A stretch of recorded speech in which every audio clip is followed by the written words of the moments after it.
Okay, folks, once again, this is part 2 of the Amazing Chase course on, I believe this is April the 11th. And we're right now, what time are we at, Jim? Huh? What time is it? It's a little after 6. Little after 6 right now. And I've got 4 of the wolf pack with me. 608. 608. And I'm going to give you a view of them right now. Here they are. Now, for those of you just joining us, come on, Zorro! Zorro, no! Zorro! Good boy! Good boy, yeah! Okay, so... Good boy! So those of you just joining us. So what this is it's pretty much a course. It's like a game where the dogs run. Not many people have heard of this. Something similar to lure coursing. That's what the dog sport is that established it. You can look that up on the internet. It's designed for sight hounds because they hunt with their sight. Their sight's more keen than their scent. So most dogs use their scent. So it's been reserved for sight hounds for many years. But just recently, good boy, Zorro! Just recently, here comes Zorro. Over the past, more recent years, I should say, because this is an old sport. Dates back to way back when. There's Chase over there rolling around. And other breeds have taken interest in this, and other owners looking for activities to do with their dogs. Especially dogs like huskies, which aren't much into typical dog activities like chasing a ball and other activities like that. They're not so much into. They want to run, and this lure coursing, what it does is, Amazing Chase I call it, gives them the unique opportunity to appeal to their instincts because it appeals to their prey drive. They see something moving, and they want to engage themselves. They want to chase it. It's natural. Now, because it doesn't have the scent of an animal, some dogs won't take to it as much. Like, for instance, this is Jag. Jag's old lazy bones a lot of times. He likes to lay around. And his way of participating in it is chase the other dogs when he wants to. And Chase, on the other hand, he'll meander through it in and out. But his goal is to have fun with Zorro. Zorro's the dark dog, the only dark dog here, the only one that looks like a traditional husky with the mask. And that's Chase's job, to chase him and to make sure there's nothing else lurking on the course. Now, him and Jag are most likely to play, and you can see Jag is stalking him right here. So this is one of the personality,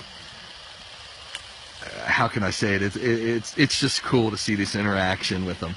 And so, easy boys.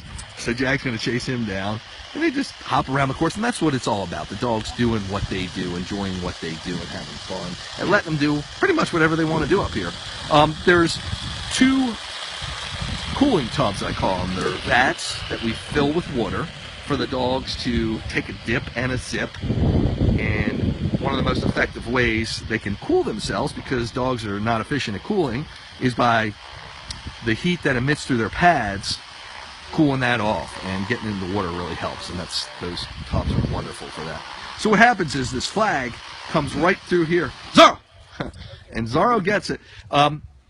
We've been out here already for about an hour and a half, so they'll actually, the machines start to tire. They just, the resistance from the string, you got to remember what's happening is a string's running through these pulleys here.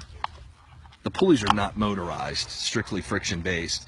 And as the string runs through them, the string is motorized from a machine inside of the shed here, this barn. So depending on the conditions, it'll determine how the machine performs. And he's just trying to get Zorro off the line, because what happens is Zorro's very smart, in case you didn't notice, and he'll actually step on the line to, come on guys, good boys, come on Zorro, good boy, come on, good boy, Zorro. So, good boy, he'll stay, Jim, don't worry, good boy, stay, and as soon as he hears the motor go, he's going to go. Good boy! Good boy! So, there's probably too much tension on the line. We're running the machines pretty hard. These are all custom-built machines that I'm using now. I gave everybody a tour, and I hope to do that shortly, of the equipment we use. And these are electric machines, so they have built-in thermostats on them. When they start working too hard, I can see now the machines run maybe half speed, 20 miles per hour. They usually run up to 40 miles per hour. When they work too hard, it'll slow it down. Here's Chase and Jag, frickin' frack, running around the bus, the dog bus. And therefore, sometimes they'll cut off to protect themselves, or they'll run at half pace. That's pretty much what they're doing now. So if you have any questions, I'm live out here on the course. I can answer anything about a husky you may have, or anything about the lure coursing we're doing, the mazing chase. I'm not an expert on lure coursing itself. Again, that's a sport mostly designed for sighthounds, but my version is the husky version, which is designed for the endurance of a husky. Sighthound will typically run this course, which is about 4 acres, a couple times and be done for the day, whereas the huskies, as you know, can go on forever. Zorro, all the way down at the bottom corner there, could do about 18 miles and still want more. That's just Jag harassing Chase. Here we go. So, come on, guy. Good boys. Trying to be sudden with my voice to kind of startle Zorro a little bit, because he's so locked on his intensity on the flag, and he'll catch it. And normally in lure coursing, they're not supposed to catch the flag, but don't tell anybody. Zorro likes to catch it. Princess, on the other hand, she's a little better well-mannered there. She'll catch it and let it go, kind of like a catch and release program. That's what she's on. Princess is 12 years old, and she is just having the time of her life out here. I'm going to give you a mileage check. What I do is, I've got GPS collars on the dog, so I can tell the performance levels to a certain extent. And we'll check in with Princess. And Princess, I don't know if you can see this or not, she's at 6.6 miles per hour. That's her average speed. And she's done about 5.96 miles.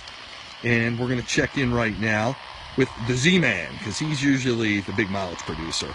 And he's right now, let's see where he's at, 10.8 miles per hour. At 10.65 miles, he's done. So, quite a show out there. And he's good for at least 18. He'll outwear us. We're not going to be able to stay out here that long. Princess, try to get her into the 10-mile range. See how she does. And you can see Chase and Jag are just chilling pretty much now. Jag actually before was laying by the van. Now he's just smelling the grass, seeing what's happening. And there was, of course, this is a private area I rent, and it's all dog safe, of course. And that's all that runs here are my dogs now. But sometimes you might get things that shouldn't be on the course. So Jag was over by an area, nothing that was visible to us, but when I noticed the dogs hanging in one area for a long time, there's something over there that they probably shouldn't be getting into, or at least I don't want to let them get into. So I call them over from that area and keep them with me or close by, or let them meander in other parts of the course. So in case you just joined us, again, I am the WooFDriver, and I call myself a WooFDriver because I run a pack of huskies. Woof is W-O-O-F. And I run them, one of the most unique things I do is run them in basically a sled on wheels. So kind of thinking like a dog cart, but instead of them being out in front like a traditional dog sled, they're on the sides of it. And a couple reasons for that is, one being it allows them to just run with the cart if they want, or they can pull as well. There's special springs on there that they're tethered to that allow them that flexibility. And also being on the side gives us access to more trails, makes them more readily manageable for us, so we could go to more places. And I actually travel usually in the mid-Atlantic area, but I've gone as far as the Cape Cod Rail Trail in Massachusetts and to the Erie Canal in New York. And we're trying to expand out further, like to travel all over the country at some point. But for now, because this area is rich in history and rich in trails. And what I mean by rich in history, there's a trail, the C&O Canal Trail, which was built in the late 1700s, the early 1800s, and it before the Civil War, but it was played an important role in the Civil War as well. So there's a lot of history there, and it's just so fascinating to ride along through there. We'll actually go on there at night as well. But these trails are truly incredible to take in, and to be there with the dogs is absolutely wonderful. There's a place on the C&O called the Paw Paw Tunnel, which is actually I'll give you a little history, the downfall of the C&O, because when they originally designed the C&O, we're just taking a break here. Zorro's kind of standing on the flag, standing on the string, and not letting the machine move, but that's okay. Gives everyone a break. So Jim's giving a little love to this. He's trying to get Zorro. Come on, guys. Zorro, good boy. Good boy. Yeah. So while Zorro's doing his thing, I'll go into this explanation, which is really cool. So basically what happened is they designed the canal as a form of transportation back in the late 1700s, and they planned this all out to go from Georgetown, Washington, D.C. into Pittsburgh, Pennsylvania, quite a ways. I believe that would be around 400 miles, but when they got to Cumberland, 185 miles exactly, 185 and a half, I believe, they actually were overtaken by the railroad because of the Paw Paw Tunnel. The Paw Paw Tunnel was a mountain that was designed to, excuse me one second again. Hey, I'll get him. Zorro, good, come on, Zorro, here, good boy, here. Don't do it till I tell you, Jim. Zorro, here. Good boy. No, here. Zorro, good boy. Come on, here. Jim, please. Don't do it till I tell you. Zorro, good boy. Come here, Zorro, Plots. Good boy. Plots. Good boy. Now you can do it, Jim. Plots. It's really moving slow, isn't it, Jim? Yeah, well. Plots. Free. Good boy. Sorry about that. So what I had to do there was good training for him. Call Zorro off of it, basically, and Jim wasn't listening good to me, because what you want to do is get the dog to stop where he's at or to come to you and take his attention off of the distraction, so therefore, which was the flag, and we could let that go. And that's how you do it, but Jim wasn't paying attention to me, so he kept trying to move it in between there, and it wasn't going to work that way. Got to know your situation when you're out here in the field. In any case, the Paw Paw Tunnel was supposed to be 1 year to get through this mountain, and it took them 14. And in that time frame, the railroad came ahead and overtook the C&O Canal, so it was really worthless for what it was done for. And pretty much, sorry, just watch it. Hey, you want to give it a break? Because maybe put less tension on the line. You think?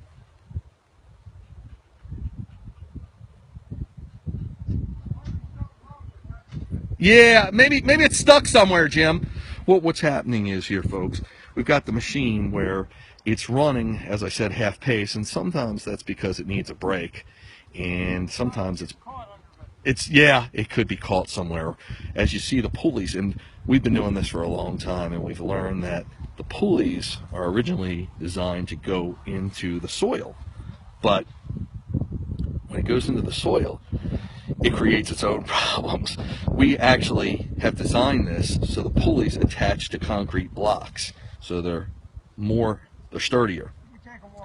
Okay, that's great. Give them a break too. So we set them on these concrete blocks, which is much sturdier, and for longevity, especially through the colder months where you get the ground freezing, it just provides a better base for the pulleys. So what happens though, the string can ride from the pulley. Stay, princess. No, good girl. No, Zorro. Good boy, good girl. So the string can ride under the pulley and sometimes get caught between the pulley and the concrete block that it sits on. And that'll create a lot of drag on the line, and it's probably what's happening here. So Jim's going to take a walk around the course and find out where the hang-up might be so he can undo it, unhook it basically, and we can run at a better pace because Zorro is catching it. When it's too slow, Zorro, he's on it, and he creates havoc. He don't want to let it go. He wants to chew it right there. As you can see, Chase is dominating him. That's all part of the loving sibling relationship they have. Jag, come on, good boy. Come on, good boy. Jag, here. Jag. Good boy. Come on. Come on. He's just getting into the area he shouldn't. And Princess is eating a little dirt here, but the dirt's fine for her. Jag was messing with something else over there. So that's pretty much where we're at right now. I'd love to take some questions from you on anything you may have in mind. Any dog breeds, the Husky especially. Anything about the activities we do. This is pretty unique what I'm doing out here, and I've been doing this with Huskies for over 20 years. This particular sport, again called Amazing Chase, I've been doing for the past roughly 5 years. And we designed this whole little area. We've got this awning, which is retractable, that will help shelter the dogs, especially in the warmer months. We come out here in the summer. Another reason we use the vats, we use them all year long though. We set up a fan over there. Hopefully you can see it. I'll come closer to it, which actually has a misting system built into it. And that'll spray, give a real light mist. They'll do this for sports teams, actually. That's where I got the idea. Has a light mist, not enough to really make you wet unless you stand in front of it for a long, extended period of time, but enough to cool you. And since dogs are not effective at cooling themselves, hi Rebecca, thanks so much for joining. And Rebecca asked, what is their normal routine of exercise? Great question, and thank you so much. What we do weekly, we'll do, depending on conditions, I like to try to get in anywhere from 40 miles, 30 to 40 miles. And what I mean by that, we'll take a run on the dog bike. We'll do once a week. We do a long dog journey of anywhere from 15 to 20 miles. The rest of the mileage is supplemented by the activities such as you see me out here today, called Amazing Chase, called Chasing the Flag. The other activity that you probably see me do is free ranging, where they run off leash in different farm areas that we go to. So that is that mileage. I mean, we've gone as far in the bike. I think our farthest run was about 30 miles. So, I mean, that can vary from week to week, but it's important that we log some miles because the dogs have an insatiable appetite for exercise. And also Princess, which I'm going to give you a view of, she's our eldest. She's 12 years old. And actually, the less mobility she has, the harder time she has, the less, the more prone she is to having arthritic aches, and other ailments. Princess. Good girl. Come on. Here, Princess. Zorro. Good boy. So that's pretty much their exercise routine. Right now we're stuck in a quagmire. We're waiting for Jim to find the where the pulleys might be, the string might be trapped under the pulleys, which is putting too much drag on the line, which is slowing the speed up and enabling Zorro to constantly get a hold of it. Chase, is that any way to act for the camera, sir? Chase up. That's little thing they do, the husky hump, and they do that really. It's more of a dominance thing, and Zorro's the youngest one of the pack, and he was the last one to join the wolf pack, so he's the little brother, and they all have let Zorro know, even though he's the tallest and biggest of the crew, that he's still their little brother, if you know what I'm saying. So he's a real sweetheart, and call him the gentle giant just because he's so big and so docile. Did you find any issues, Jim? Cool. Excellent. Excellent. Zorro, come here. Here, Zorro. Good boy. Here, Zorro. Good boy. Come on, Zorro. Plots. Plots. Good boy. So what I did was basically called Zorro there so Jim can get the machine up and running again. And this is a constant work. I mean, this is keep the machine running for as long as we do. So what's going to happen is he's going to run the machine. I got Zorro. Zorro's the most likely to just jump up and cause havoc. So we keep him set down. You can do it, Jim. Plots. Notice I tell him to plots. Good boy. Free. And what I did there was basically just kept them away so we could get it out of this area, because this area, they congregate around here because this is, again, the home base where the birdie comes back to, the flag comes back to. And we don't have to bring it this far in. We'll usually stop it halfway down the course to kind of keep this area a little more off limits, because it can get held up here, as you can see. But it doesn't always work that way, depending on how close the dog is on chasing. Is there Zorro running like a wild dog. Hey, Rebecca. Oh, okay. On the time we did 30 miles, and anything we do. Okay. She wants me to pet one. What we do, those three are really engaged, and the Jagster's over here, so I'm gonna help him out. I'm gonna. Easy, guys. Easy, easy. Good boys. Good boys. So, okay, as soon as I come over, we get a little... Okay, I'm going to show you Jag. Ah, Jaggy.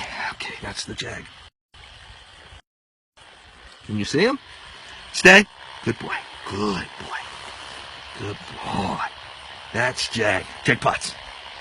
Potts, good boy. Potts. Potts, Jag. Good boy. There we go. Good boy. So that is the Jagster. And he's the smallest of the pack. He's actually about 45 pounds. And really small for a husky. But he's pretty stout like a husky is. A little bit of eye gooberage here. Get that out. He's a good boy, Jag. Good boy. So that's the Jagster. Okay, now he's ready to rock and roll. Thank you, Rebecca. I want to answer your question. So 30 miles. Okay. Anytime we do any of this, of course, we break a lot along the way. I would say, depending on the conditions, the weather outside, we can go anywhere from 2 to 5 miles where we would need to stop and take a water break or take a chill break. As the weather, when it's really cool out, we might be able to edge that out 6 miles here and there. But usually, they'll need to stop and regroup a little bit.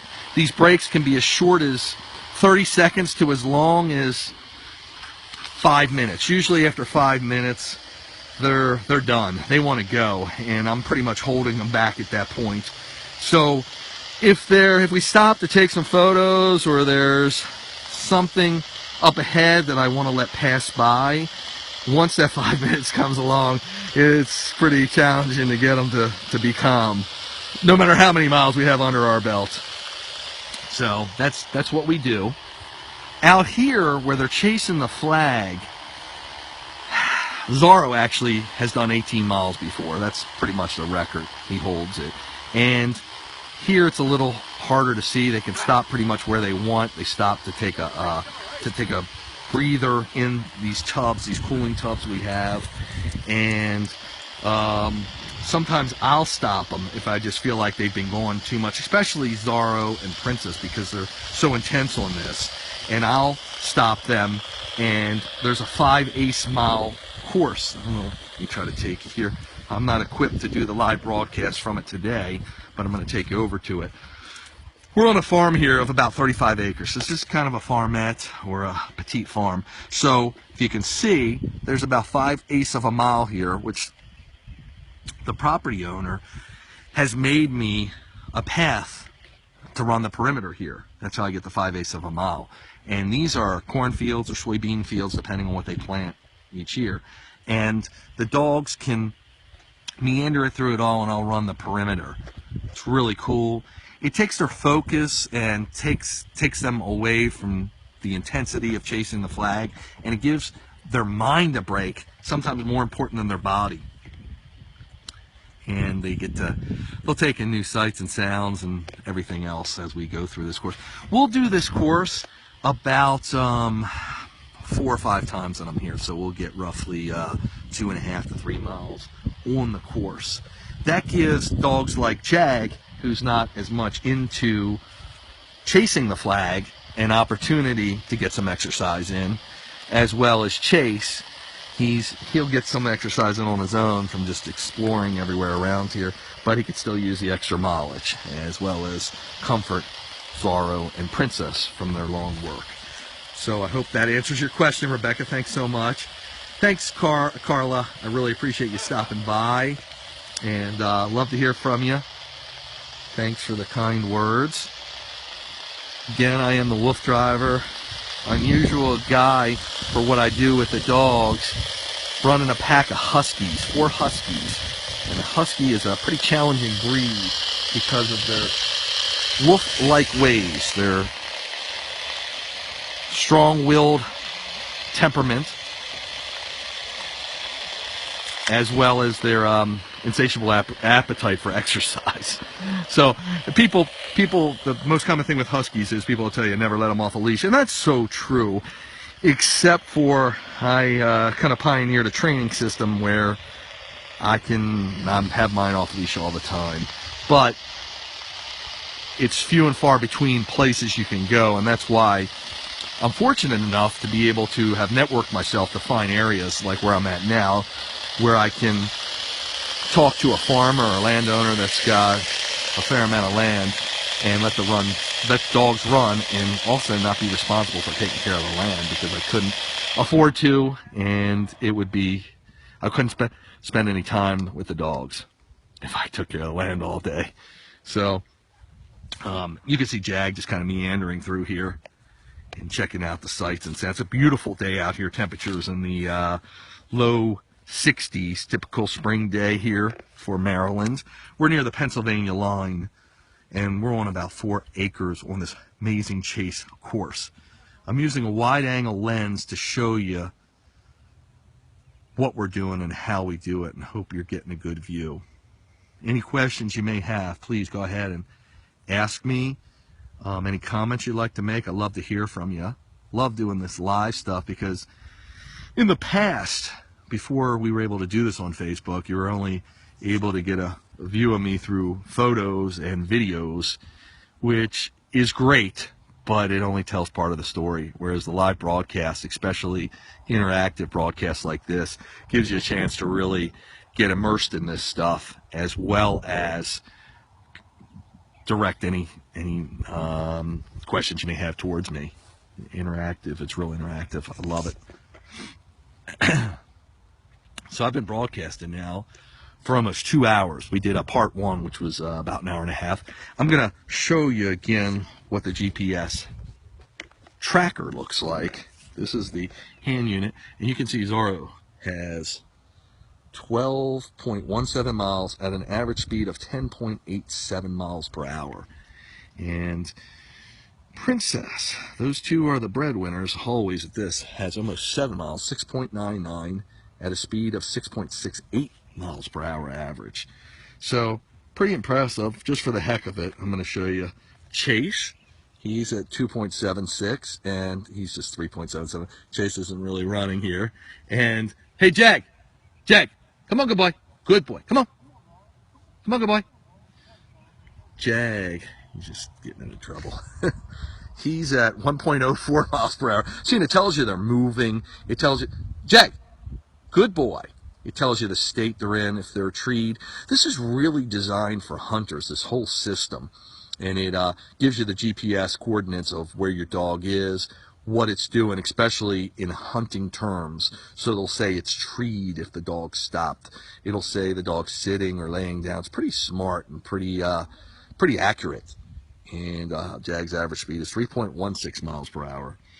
So now it says he's sitting. He's not. There it goes. See, maybe it's a little bit intuitive too. It tells what he's doing before he's doing it. And as the machine slows down, you can see Zorro starting to get a hold of it. And Rebecca, I so agree with you. Off leash is really wonderful. Now, once in a while, I'll have people say to me, and they're really they can be pretty hard on me about saying things like, well, why do you run the dogs on a sled? Why do you do that on a bike? Why don't you let them run free? Well, that's a very loaded question, but the truth of the matter is, for huskies, there's not enough open land unless you want to go for a day and a half nonstop to get the kind of mileage in they really need, especially when they're in condition, when they're in pretty premium shape. So I go to one farm, it's about I go to actually a couple farms that are about 500 acres. The maximum we'll get out of there is about 12 miles, and that's after usually 4 hours or so. And after that point, it just becomes overly redundant. So when I take them on a sled on wheels, what I call a sled on wheels, I can get those 30-mile measurements in, that kind of mileage, because we're focused, we're moving in one direction, and they can concentrate on that distance. They can do that distance, and we can do it in a reasonable amount of time. I mean, we're still out there. 30 miles, we could be out there for 8 hours plus. I think that was the time on that one we did last year. So off-leash really lets them run the way they want to run. So when they're tethered to anything, they're going to develop a certain style, and they may favor a leg or a muscle group a certain way, which is okay, but when they're off leash, they really get to let it all hang out. So I do believe off leash can be the healthiest way to run them, but in most situations, they need to be tethered to some sort of person or device to get mileage in for what they do. But I do love running off leash, and through my training system, what I've done, and through everything we've done, I've been able to take the huskies off leash, which is a major feat. And I would love to tell anybody interested. I hope to offer some webinars on Facebook here about how I do what I do, in a little bit more of a detailed setting, if anybody's interested. So keep that in mind, please. And thanks so much for the comments, everybody. Keep them coming. If you got questions, I've got answers. Who was that? Radio Shack. They went out of business, so that doesn't sound good. I love this time of day. It's not twilight yet, but the sun is lowering in the sky. Hey, Chase! Chase! Chase! Good boy. Come on. I'm just calling Chase over because, yeah, good boy. He's over in that area. Something's over there. And I just didn't want to. Yeah. Rebecca, another comment. I'm reading that. Yes, thank you. Rebecca has very true statement saying working dogs want to work, and they do. Lot of people, if you're not part of working, if you're not knowledgeable at working dogs, they don't understand what the dogs do, but they need a purpose. All dogs need some sort of purpose, and working dogs specialize in the traits that they were bred to have, like the husky, pulling. So if you can give them a job associated with their breed, you can really keep them happy and help them enjoy their daily routine and activities. No, and I know what you're saying totally. I really appreciate it. I just, I feel like my job is, especially, I love a challenge. And the husky is such a challenge because of it's a complicated breed, to put it gently. So in order, I said this before, you throw a ball, most of the time the husky, if it gets it, it ain't bringing it back to you 9 out of 10 times. There are some that will, Princess will, but they usually need more of a stimulation, something they need to work at that really helps their instincts. They're very prey driven, so anything along those lines, free running where they can pick up on those scents and pursue what they pick up on, really appeals to them for that reason. And I believe I neutralize a lot of the wild traits by letting them get them out in these type of environments. So a lot of people, this is really unusual too. If you read about huskies, how they need to be properly housed, it'll say you need an 8-foot fence or taller because and it needs to be concrete footed in, or concrete ledge all around it, because they'll dig out of it or they'll jump over it. And the fence at my house, believe it or not, is 5 foot. And I've never had a husky get out of it. Now, we did, because they were puppies and they like to dig, I did put pressure treated lumber underneath it, so like a 2x8 or something, so they wouldn't dig underneath it. But I figured when they grew larger, we had the fence before we had these huskies, and I used to keep them on an invisible fence. But when adding to the huskies, sometimes you need to separate your yard. And originally, when we moved in there, we only had the 2 huskies, so the invisible fence worked perfectly. Well, we built a pool, which needs a fence around it to abide by the local laws. And the fence we put in was only 5 feet because it didn't matter when we had our 2 huskies. They were staying in from the invisible fence. Well, when I got the pups, I'm going back now, how many years ago? About 6 years ago. When I got the pups, I said, well, I don't think that fence is going to be tall enough, but they're puppies, so we'll see how it turns out. And lo and behold, to this day, they're held in by a 5-foot fence.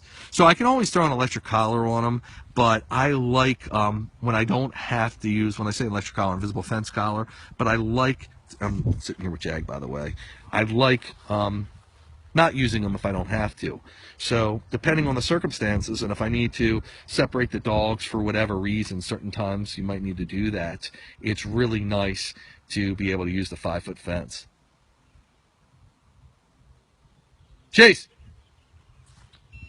So right now, as the day wears on and the equipment wears on, it starts to create some drag on it, as I stated.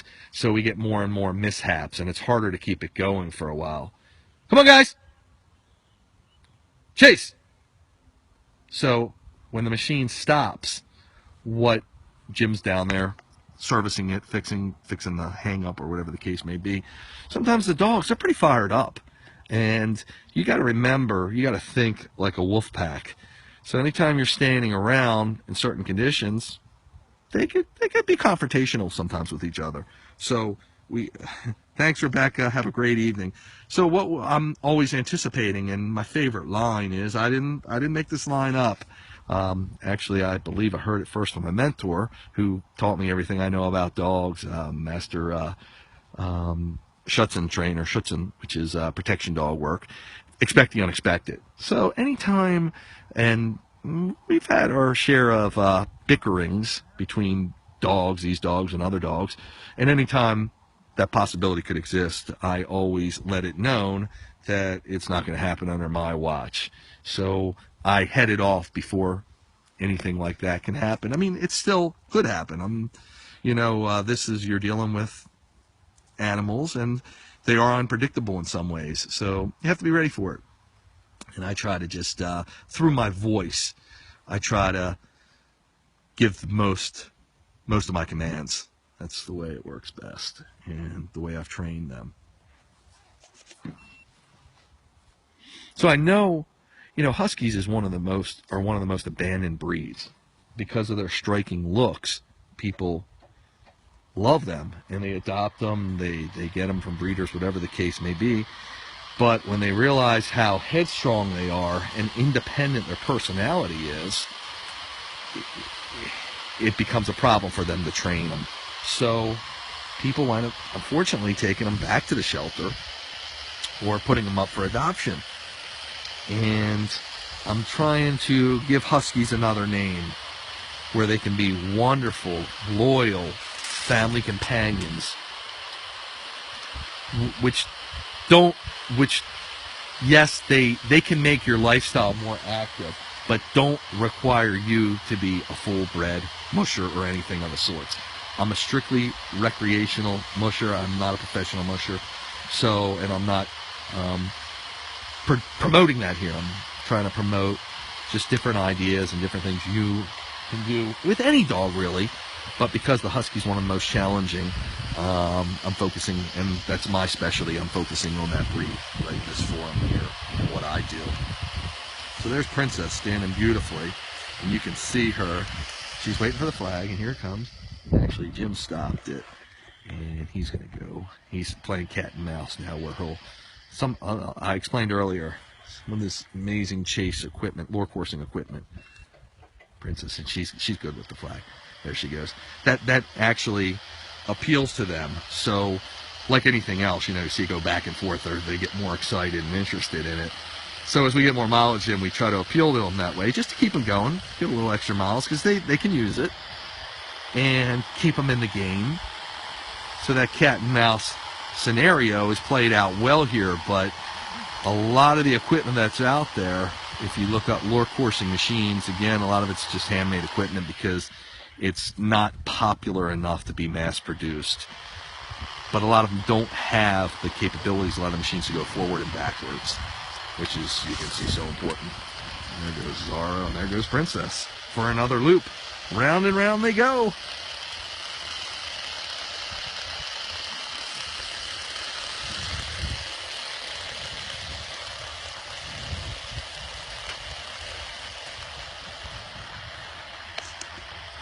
We're doing good, Jim. Yeah, man. We've been out here, folks, for 2 hours and 10 minutes. We are rocking and rolling. There's a bird, always looking out for wildlife here. We've seen a flock of wild turkeys, truly incredible around here. I know there's donkeys that live by here. I believe there's horses that visit up here. Pretty cool. Zara's going over to his watering bowl. Great view of the dogs now in the sunlight, basking in it. And, hello, Cynthia. Cynthia is back on. My wife is back on, checking out the wolf pack. And here's the Jag Stir. And I was giving Jag a little love before. Rebecca wanted to see one of the wolf pack up close, and I was explaining how Jag's the smallest of them.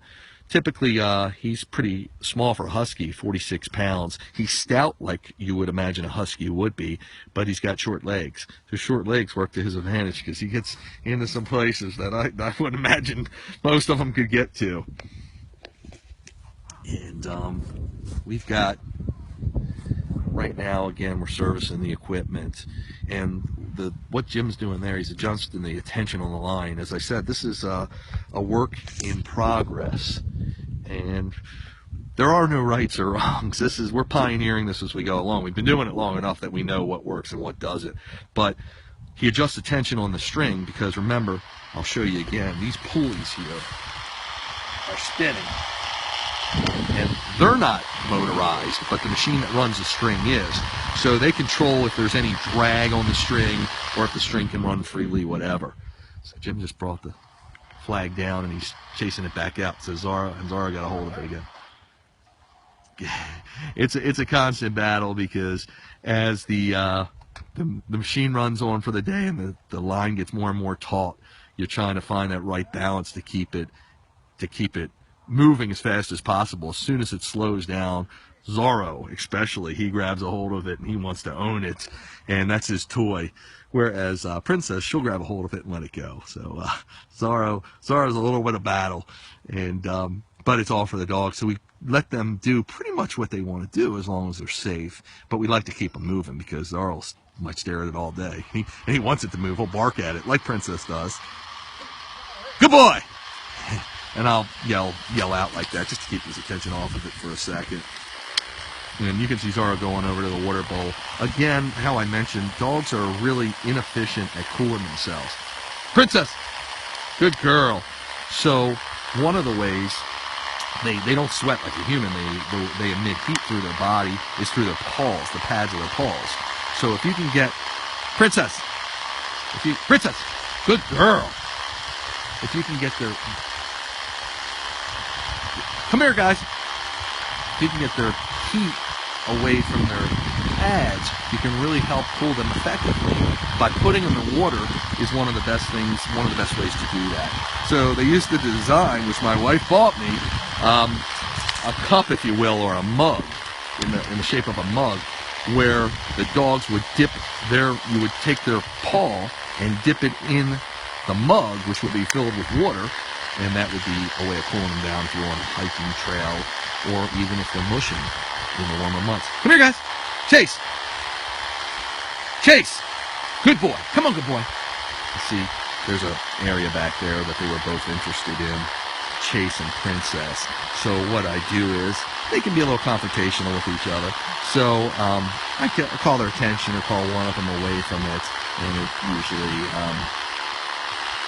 takes care of the situation. Again, I'm always looking to keep everybody as happy as possible. So we're going to do a quick mileage check right now, folks. I'm going to pull out my over here. Hang on. And we are at, I'll show you the breadwinners here.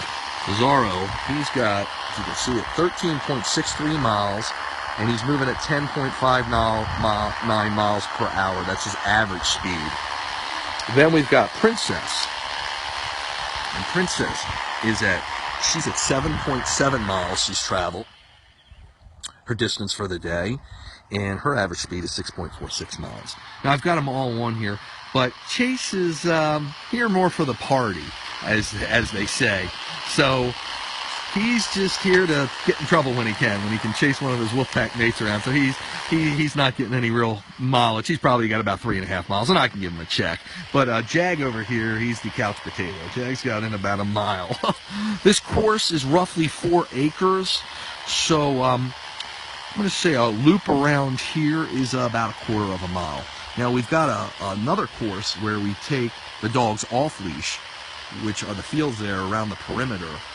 There's a grass shoulder we made, a grass trail the whole way, which is roughly 5/8 of a mile. So for the dogs that don't get as much exercise on this sport, such as Chase and Jag, I'll take them out there to get in about 2.5 to 3 miles of riding that course. Plus, it's a great break for Princess and Zara that are really engaged in chasing the flag, and that'll take them take their attention off of the flag and help, more importantly than their physical capacity slowing down, their mind. Because, I mean, they're really engaged on this. Their intensity is incredible. I've explained before how I'll take a radar gun and I've measured their speed, and I've measured the speed of the flag. When the flag's moving really well, you get up to 40 miles per hour plus. When the dogs are fresh and they're on it, they can get Zorro's crested 30 miles per hour. Princess has been the high 20s, believe it or not. And you can see Chase, he just grabs on to Zorro. And that's all about dominance. And again, Zorro's the little brother to everybody. He's the youngest. So he gets treated like that. And everybody's just chilling around. The awning's there. We put that up. It's a retractable awning to keep the dogs cooler, especially when the sun's beating down in the warmer months when we're out here. Got a fan over there that's got a hose attachment that'll actually mist them down. It gives a real light misting. And as I said before, dogs don't sweat. There are a couple breeds that even the Chinese crested will technically, as they say, sweat, but not effectively, not enough to really cool them down. So, hey guys!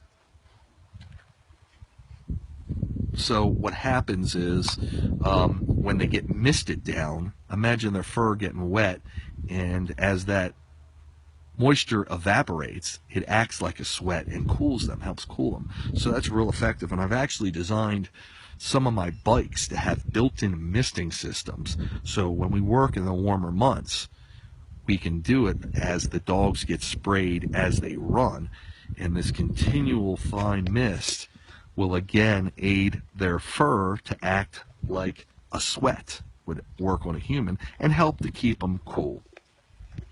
I also have used cooling packs similar to the desert dogs in the desert in the military. They use them on them where the pack is actually not cold per se.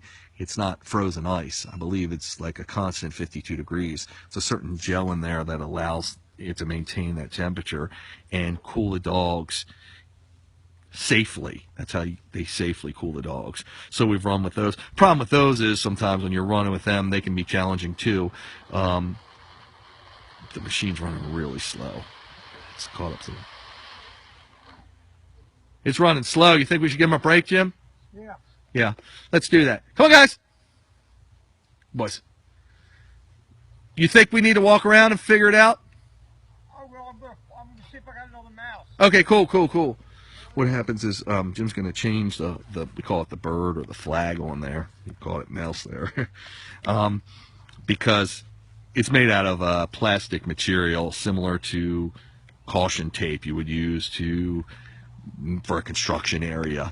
And what happens is it's nice because it gives the dogs pull on it, and they won't get hurt. It'll just tear off, but eventually it gets shredded into such small smithereens. It's barely visible. So the dogs, they have their fun with it. So we make a couple up in advance, and you can see Zaro. It's a little holder that this plastic material gets threaded through, and it gives itself a tail, so it kind of flaps in the wind, and it makes an appearance of possibly a live animal. That's the appeal to the dogs, even though they know it's not because there's no scent on it. Again, remember, this was originally designed for sighthounds, which hunt through their vision because it's extremely keen, a lot keener than normal dogs, but for that they lack the ability to hunt with scent as much as a regular dog would hunt. So I'm looking for questions. You're live with the WooFDriver on the Amazing Chase course. We're in Maryland towards the Pennsylvania line, pretty far north right now. This is roughly an hour from my house, so we drive up here fairly good ways. But what's really nice is I like the hour drive because it gives me the ability to let the dogs rest, because you can imagine they work up a good appetite, especially Zaro and Princess, getting in 10 to 20 miles doing this.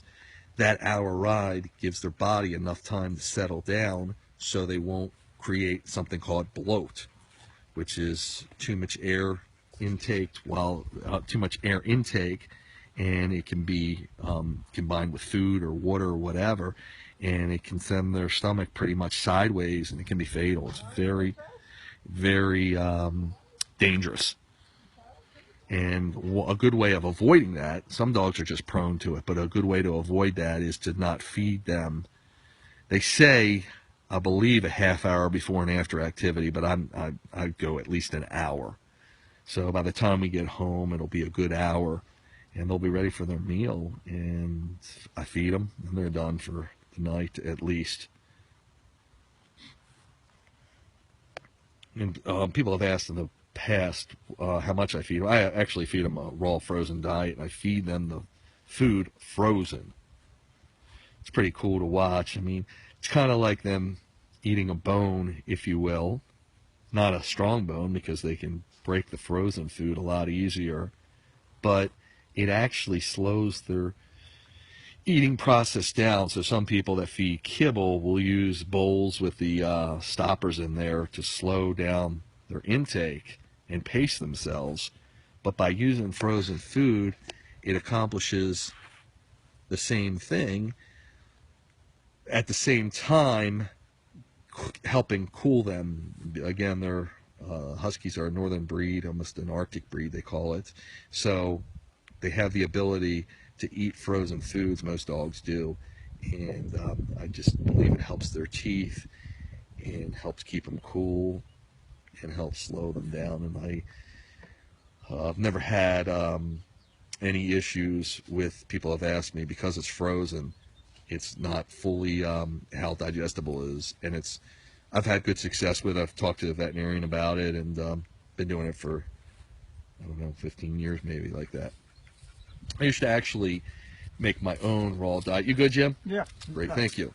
I used to make my own raw diet, and I would use a juicer and other tools, and it was quite a messy experience, but well worth it.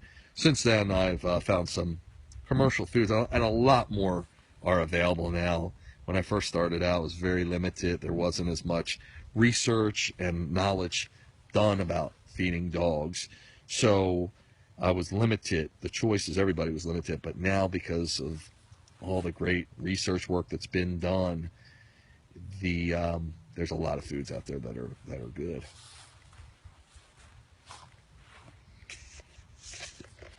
So keep them coming, folks. Got some questions? We're on break here. You're live with the WooFDriver on what I call the Amazing Chase course, an area over 4 acres. The sun is starting to set, and it's making its descent. Really beautiful up here. That's just awesome. And that's Jag, if you can see him in the shadows of the sun. And Chase is being a little obscene here. He's dominating Zara. That's what dogs do. They're both males. And that's the princess chilling. These are heated water bowls, if you will, that we use, especially in the winter months. We come up here year round, as long as, there's no snow on the grounds. And the dogs need water, so we use the heated water bowls there. It's a great product. I use them as home as well. And those are vats or pools, if you will, that we fill with water that give the dogs a chance, as I was saying, to cool their pads. Princesses, they're actually shallow enough they could lay down in there and cool their underside where their internal organs lie, which is a really effective way of cooling them as well.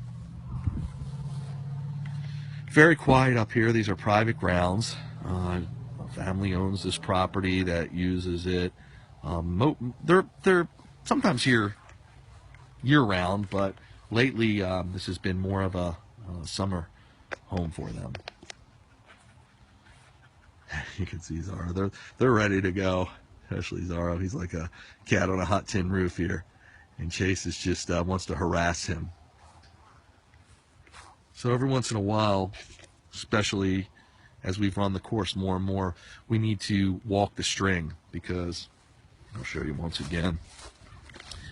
The string is on the pulley, and it can, like that, it can come off, and it can also get caught underneath there, and it will put drag on the line. Remember, there's a motor running the string, so if too much drag comes on the line, it'll slow it way down, and eventually it'll stop the machine working altogether. It'll go into a protection mode where it'll stop working for a while until it cools itself down, which is good for longevity for the equipment, but it won't always keep the dogs entertained. Princess, good girl.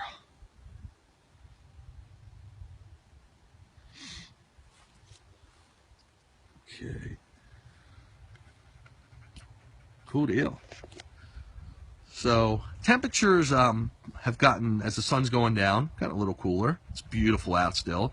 We're in the high 50s now, low 60s still. It's been a crisp spring day, so I'd say we've been hovering in the 60-degree range all day.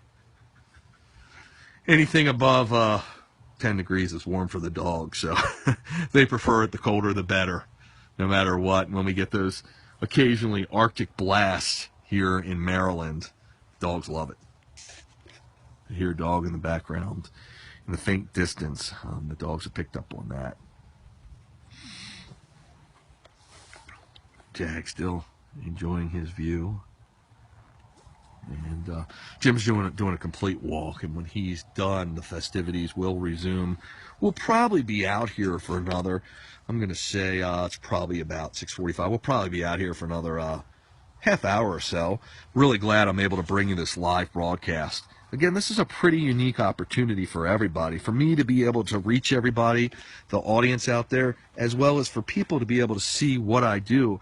I hope to keep doing this for a long time. I've been doing this for years, and it's the first time, besides limited venues such as a limited experience on Ustream and Periscope, that I've really been able to reach my core audience here on Facebook.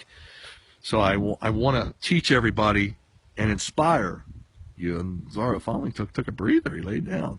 Inspire you on what I do, so possibly give you ideas. You can use these ideas for any dog breed in some capacity, as well as really for Huskies, very specialized. Now, I realize that I'm a little extreme, and you won't, a lot of people won't go to the extremes I do, but at the same time, there's no need to. This could be done on another level with just as much appeal and excitement. So please keep your questions coming and stay tuned in for some of this really cool stuff. We'll be broadcasting again Thursday, just so you know. We'll be. Did you find anything, Jim? Yeah. You found it? Cool. It was under one of the. It gets under one of the Pulleys. pulleys. Yep. Let's see. Okay, we're gonna run the I don't know what machine. we're gonna do with him here. See if he goes. Now we got fake Zara out. Watch this. So, good boy. Yeah, we got it. Zara's the challenge. There we go. Huh. We're moving now. Yeah, we're moving now. We're cooking. So the machine was stuck. The string was stuck under one of the pulleys, and that happens often. Especially we've been out here for a fair amount. So that's the equipment we've got. That looks like a buzzard.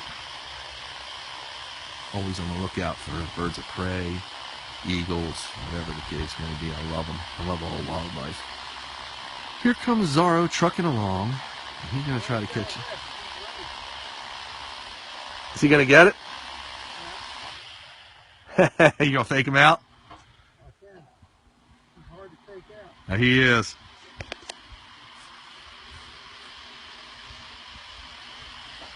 Definitely the temperature has dropped off. So as I was saying, we're going to be out on a trail. We might actually be doing, I don't know how many people are interested, it's pretty big now, ghost hunting. And I call it ghost hunting because we, this dog lifestyle I live, way back in the day, going back about 20 years ago, the hours I was at work required me to take my other Huskies on the trail after dark because of daylight savings time. I mean, after 5 o'clock, it's dark. And because of that, I had to find ways to navigate the trail at night. So after a lot of, and again, going back way back in the day, 20 years ago, oh, he picked it up and went, Zorro! So after experimenting with a lot of different bike lights and other ways of lighting my path, I actually invested in a pair of night vision goggles that were military spec. And wow, what a world of difference it opened to me. I mean, I'm able to see, I don't know if you've ever worn night vision goggles, but it's really cool what you can see out there. All the nocturnal life out there, and you can detect creatures and other people and obstacles that you wouldn't normally see, of course, in the dark with your naked eyes. So if you Google night vision goggles, Princess yelling at the flag. If you Google night vision goggles, they're pretty remarkable and something the United States developed, the military. So I got a nice pair of goggles and I started running the trail, really wonderful. Well, fast forward a bunch of years, and my job has now allowed me to go at different times. So I don't have to go in the evening, but if I want to run the dogs in the cooler time of the day, in the cooler time of a day, the nighttime is the best time. We're talking in the warmer months, spring and summer. So I've made a little, I said everything I do I like to involve my dogs and find a way to do it. So I've made it a little bit of a hunt basically for ghost and paranormal activities. I've got specialized equipment like the night vision goggles that allow us to photograph and video in the darkness. And there's some pretty cool things you can see out there. We've gotten owls. We got on one of the trips we thought was a big cat, actually. We're not sure if it was a mountain cat. It actually looked like a black panther. And did a lot of research. There have been some sightings. Nothing's been proven in the area we're at. I keep saying I'm going to take it to the DNA, and I haven't. But, DNR, sorry. Department of Natural Resources, to see what they say, but it's just really unbelievable. But the latest equipment we have is something called thermal imaging cameras. And what they do is they detect heat. And you might have, come on guys, you might have seen them used on some ghost hunting shows, and they actually use them in different mechanical fields to detect if houses are leaking heat or there's cold spots or warm spots, etc. So we take this thermal imaging camera because, of course, anything living pretty much is going to have a heat source, and you're going to be able to detect them versus the other elements, whether this, as it gets warmer, it's harder to detect as the ground heats up and trees heat up, etc. But the latest adventure we went on using this thermal imaging camera was last week on the C&O Canal, and I've explained this trail is from the late 1700s to the early 1800s, and it's been through the Civil War era. It's got a lot of history to it. It was important in some of the battles, and we also, by the way, let me tell you this, we will go through some abandoned structures for the thrill of it. Usually, we've actually explored some caves as well. Where it's safe, we will take the dogs. But remember, the dogs are with us throughout this whole adventure. So they're on the bike, and I've got usually one of my WooFDriver pit crew team members with me in the back seat. And he'll go out, take the thermal imaging camera, and explore what's out there and what's in these abandoned structures. We found an old house last week across the canal, and he went through it. Did it stop, Jim? Yeah. Hey guys, here. Good girl, princess. Anytime you have them congregating, I like to keep their attention to me. Like to let them know I'm here. We found this old structure, and he went inside of there, and what transpired was truly remarkable, because you could see it really well. Come on, guys. Princess, good girl. Come on. Good about your gas situation. Yep. Princess. Plots. Good girl. Plots. Good girl. Plots is good. Just gonna lay her down while they're congregating. The boys are getting a little wild over there. She'll lay the law down. So he went through the abandoned structure, and because this thermal camera focuses on heat sources, they say that actually paranormal beings, or whatever you want to call them, experiences, paranormal objects, creatures, whatever the case may be, are actually cool. So they have everything around it is considered hot. So you can see a cool or a dark spot in the doorway of this abandoned house, the open doorway. We froze the camera, we blew up the image, and it looks like, you might think people have said, are you hallucinating? You might think I'm on a trip here, but lo and behold, it looks like the shape of a man, and you can see it pretty clearly. From there, Rhett didn't notice that, who was going through this house, and when he got to the open abandoned staircase, dilapidated staircase, he looked up there, and he could see through the thermal imaging camera don't know what they were, blips on the camera looking at him. If you can imagine, they were pin dots in a shape, looked like eyes, looking at him, and one left the other. So one went to whatever was on the other side of the staircase, and Rhett came flying out of the house. I have this video on the WooFDriver Facebook page, and it doesn't do it justice to what he saw and what we've seen when we slow down the tape, but it's pretty amazing. I hope to be able to put the video in a format better suited so everybody can understand it and see what we're seeing. And the wolf pack was actually, when he got back from there, you can see this all in video, they were very attracted to him coming back, and then they were very focused pretty intently for a quick few minutes there on the structure that he just came from. So, and you know dogs have that sixth sense going on. Very, very, very cool. Very interesting. So that's part of what we do too. We've been exploring the trails at night for many years, and you never know what we're going to find. Come on, guys. Good boy. Okay, folks. So we're going to do one more mileage check. And let's see. Could be my final mileage check, Jim. Princess is at 8.3 miles with an average speed of 6.26 miles per hour. And the Z-Man, he's usually the big rip. What's that? 15 miles, 14.99 at 10.57 miles per hour. I'd like to get another mile in for her. Well, I don't know if you can do it or not. Yeah. So, Zorro, he might not let us get that other mile in. Come on, guys. Yeah, I'm trying to, what I'd like to do is, I'd like to get Princess close to 10 miles, but that's usually her magic number, what I find. Let's see. Jace is getting in there. He's making obscene gestures there. I apologize.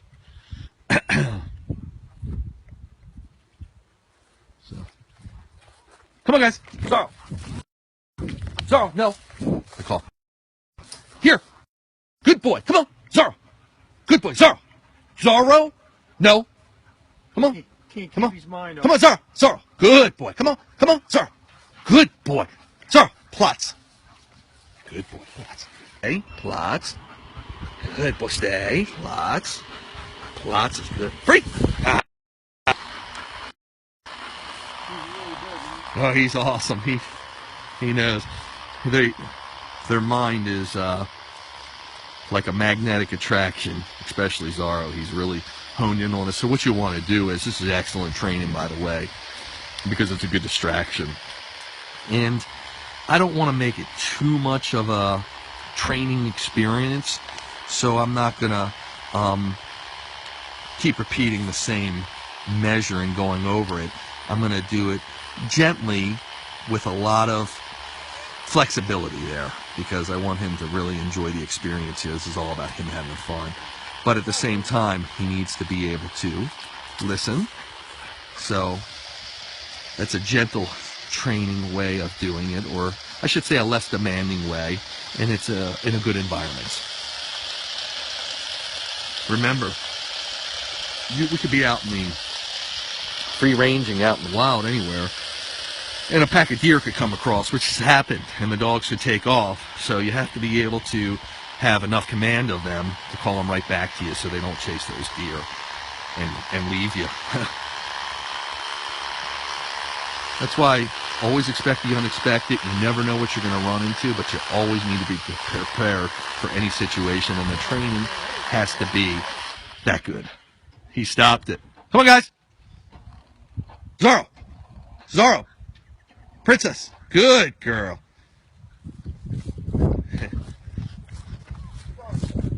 Okay. Come on, guys. Here. Here. Here. Good girls. Come on. Good girl. Good girl, Princess. Princess here. Zorro. Here. Zorro.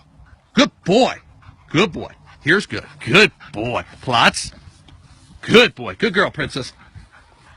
And that's how we do it. Zorro's laying down. Princess is down. Okay, we're going to give it one more loop, Jim. Because Plots. Look at him. Free. Free. Good boy.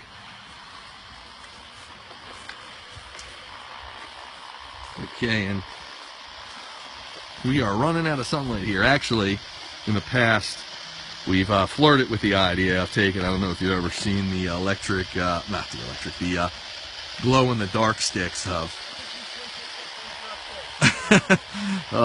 tying one to the flag and letting it go from there.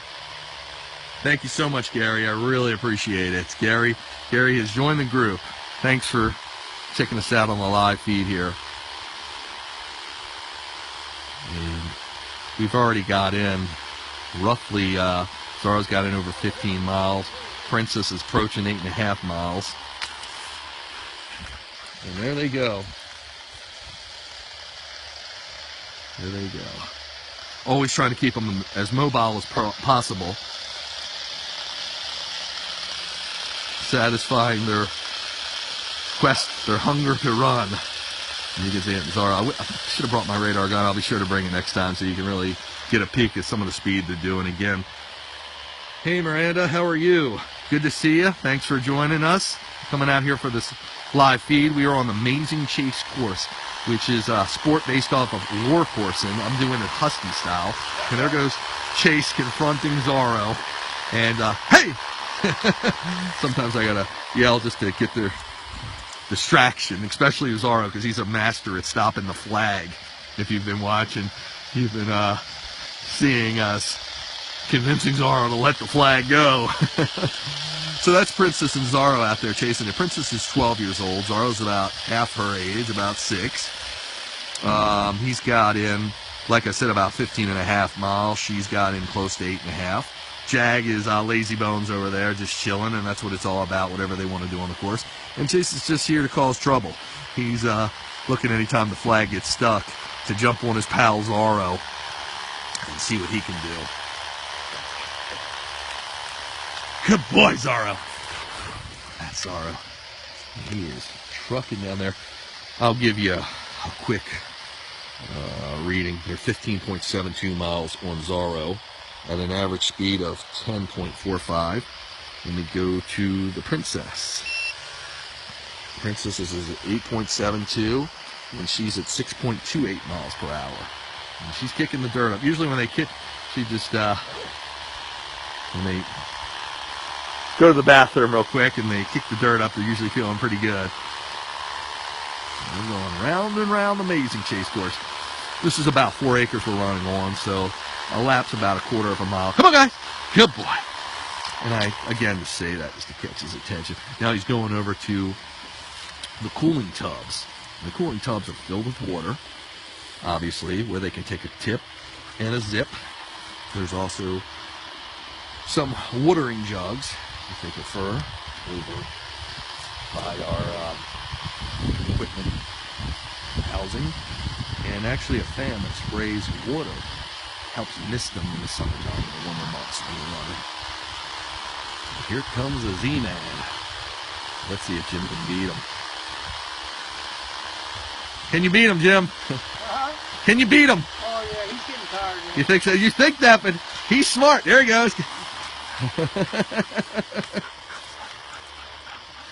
And there goes the Princess. Well, the sun is setting now, folks, so we're gonna try to gauge this. Usually by Princess, if she can get 9 miles, be happy with that. There she goes. She yells at the flag. It's so funny. It's so cute. So we're coming up on our last laps. If you have any questions or anything you'd like to say, I'd love to take them from you. This up. You got one more? You want the other one? Yeah, let's do it, Jim. The equipment here is a little tired. I've been out here going on now for, looks like 2.5 hours. A little better, 2 hours and 45 minutes. So the equipment will tire out. The dogs don't tire, but the equipment does.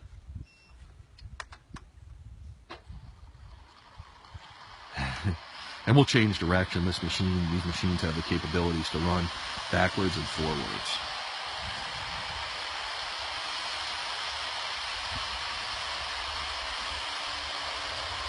It's the Z-Man.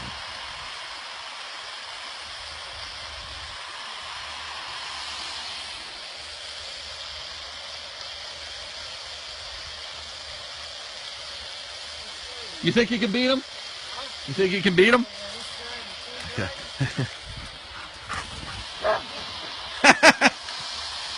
I don't know. He just picked it up pretty good.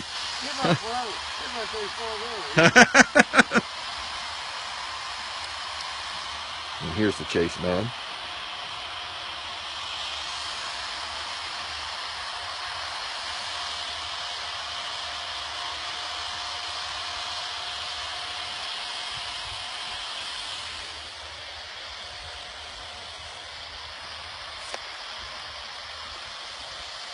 You are live with, what's that? Yeah, you are live with the WooFDriver.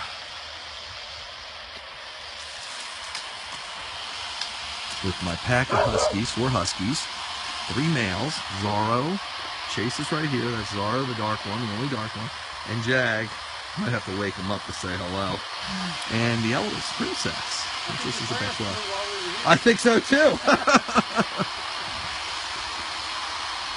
We're actually pretty late, Jim. Look at her. I love when she gives that look. Zorro running to the cooling tubs. And this course is about 4 acres again. How about a lighted birdie? Look at Zorro.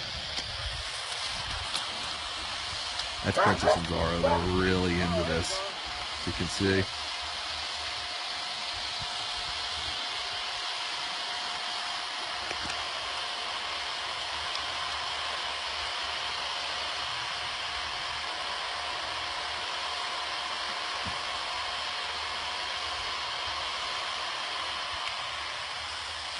Round and round. You ever heard that song by Rat?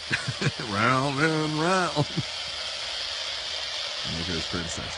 What she's doing is she's going to chase the flag when it comes to her. So she's going to let it come to her. Watch it. I'm going to try to get it. And then she's going to chase it. That way she doesn't have to go the whole way. There she goes. Okay, Princess is engaged. She's doing another lap around the course. And we're running out of daylight here, folks. This could be our last lap.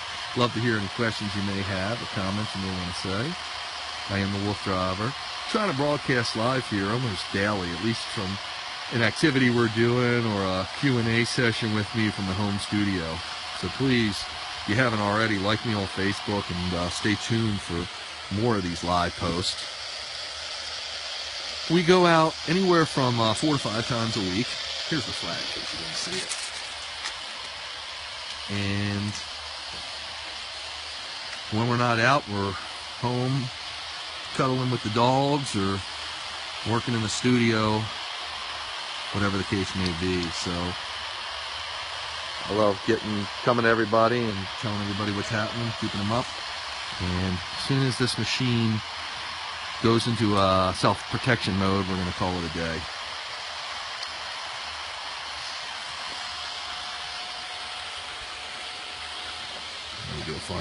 Here's going to be your final mileage check-in, folks. Princess is at 9.08 miles, and her average speed is 6.27. And I'm going to go for each one. Chase, who's been more in chill mode, is 3.5 miles. His average speed is only 3.68. And Jag, 1.08 miles. That's a record for him. 3.13 miles per hour. Jag's just lazy bones. But again, this is for the dogs. They do it. They do whatever they want. And Zorro was at 16.5 miles.